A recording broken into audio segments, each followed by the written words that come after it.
नमस्कार, हमारे चैनल आपका खबरी लाल पर आपका स्वागत है। झारखंड में विधानसभा चुनाव बिल्कुल पास है। चुनाव आयोग की टीम झारखंड दौरा करके दिल्ली लौट गई है। इसके बाद महाराष्ट्र के दौरे पर गई है। वहां से वापस दिल्ली आने के बाद चुनाव के तारीखों का ऐलान पर मंथन शुरू होगा। 2019 में 30 नवंबर से 20 दिसंबर तक 5 चरणों में झारखंड में चुनाव हुआ था, मगर इस बार मुख्य चुनाव आयुक्त राजीव कुमार के बातों से ये संकेत मिलता है कि झारखंड विधानसभा चुनाव 2 चरणों में ही संपन्न होंगे। झारखंड के अधिकतर राजनीतिक दल 1 या 2 चरणों में ही चुनाव पूरा करवाने का आग्रह किया है।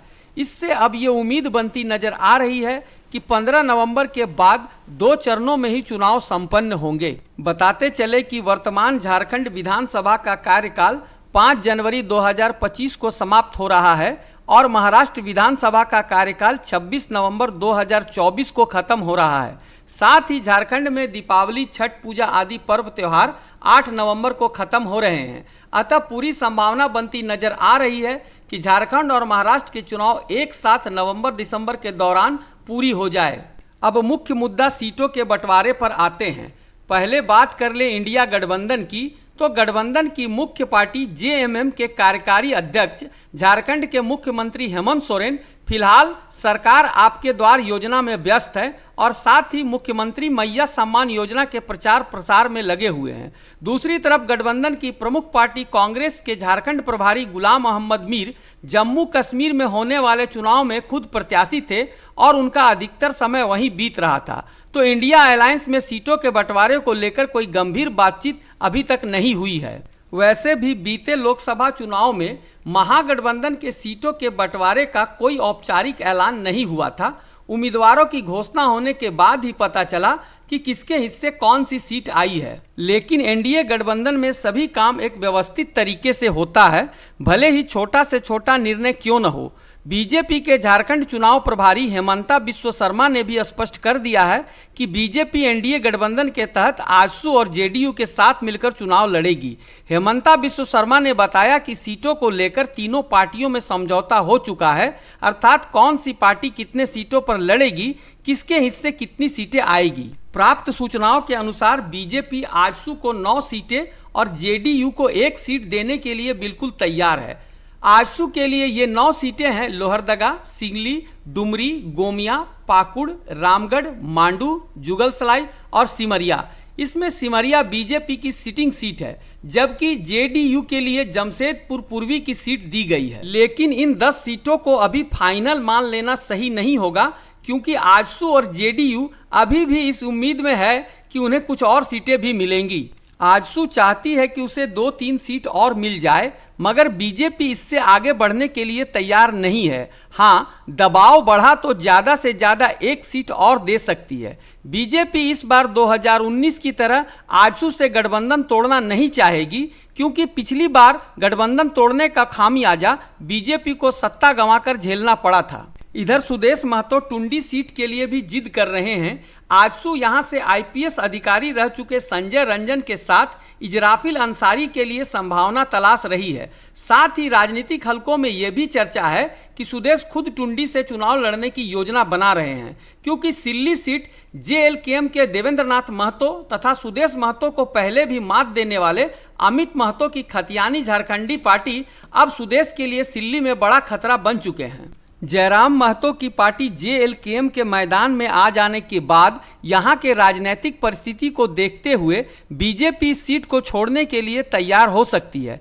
हालांकि बीजेपी की तरफ से एक युवा चेहरा राजीव ओझा यहां से टिकट के मजबूत दावेदार हैं।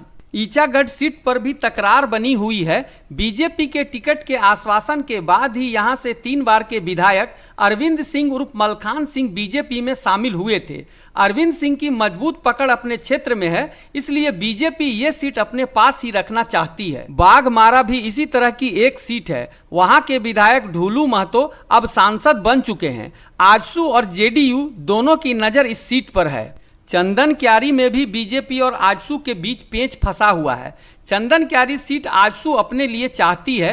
चंदन क्यारी से बीजेपी के विधानसभा नेता प्रतिपक्ष अमर बावरी 2 बार यहां से विधायक हैं, मगर चर्चा है कि वो इस बार कांके सीट से चुनाव लड़ना चाहते हैं। अगर अमर बावरी कांके से चुनाव लड़ते हैं तो चंदन क्यारी सीट आजसू को मिल सकती है, वरना तो कोई चांस नहीं बनता। इसके अलावा बड़का गांव की सीट पर भी आजसू की दावेदारी है, जो आजसू को मिल भी सकती है। हालांकि अभी पक्के तौर पर कुछ नहीं कहा जा सकता जब तक कि सूची जारी नहीं हो जाती। गठबंधन की तीसरी पार्टी जेडीयू की बात करें तो सरयू राय के जनता दल यूनाइटेड में शामिल होने के बाद से जमशेदपुर पूर्वी जेडीयू की सिटिंग एमएलए वाली सीट बन चुकी है और एक तरह से भाजपा भी कंफर्म कर चुकी है कि यह सीट जेडीयू को ही मिलेगी। दूसरी ओर राजा पीटर के भी जेडीयू में शामिल होने की सूचना मिल रही है। इसी सिलसिले में वो पटना में है। ऐसे में तमाड़ सीट पर भी जेडीयू की दावेदारी होगी। मांडू सीट के लिए भी जेडीयू ने प्रेशर बना रखा है। मांडू में जेडीयू के प्रदेश अध्यक्ष खीरू महतो अपने बेटे दुष्यंत पटेल को चुनाव लड़ाना चाहते हैं। मांडू में पिछली बार बीजेपी के जयप्रकाश भाई पटेल चुनाव जीते थे, जो अब कांग्रेस में जा चुके हैं। आजसू के निर्मल महतो दूसरे नंबर पर रहे थे, जो सिर्फ 2025 वोटों से हारे थे, तो आजसू का दावा भी मजबूत है। जबकि दुष्यंत पटेल जेडीयू से चुनाव लड़कर 7वें नंबर पर रहे थे। राजा पीटर के जेडीयू में शामिल होने के बाद तमाड़ और मांडू सीट बीजेपी के लिए सीट बंटवारे में बड़ी परेशानी का सबब होने वाला है, लेकिन लगता नहीं है कि बीजेपी जेडीयू के लिए ये सीट छोड़ेगी। संभावना यही है कि ये सीट आजसू के खाते में जाएगी। पता नहीं राजा पीटर किस उम्मीद से जेडीयू में जा रहे हैं। राजा पीटर मुख्यमंत्री रहते हुए शिबू सोरेन को हरा चुके हैं और यही उनकी पहचान भी है। कुल मिला जुला कर देखें तो सीट बंटवारे की तस्वीर अभी तक साफ नहीं है, मगर ये तय है कि बीजेपी, आजसू और जेडीयू मिलकर एनडीए की तरफ से चुनाव लड़ेंगे। यहाँ गौर करने वाली एक बात और भी है कि बीजेपी ने जितनी सीटें आजसू को दी है, उन सभी सीटों पर जयराम की जेल केम की भी अच्छी पकड़ है। चुनावी जंग में आप क्या सोचते हैं कि झारखंड की सत्ता में बीजेपी या जेएमएम आएगी, या फिर दोनों की लड़ाई में कहीं जयराम की जेल केम न बाजी मार ले? कमेंट में अपनी राय हमें जरूर दें। अगर आपको हमारी खबर पसंद आई तो हमारे चैनल को लाइक और सब्सक्राइब कर लें, ताकि आगे की नोटिफिकेशन आपको मिलती रहे।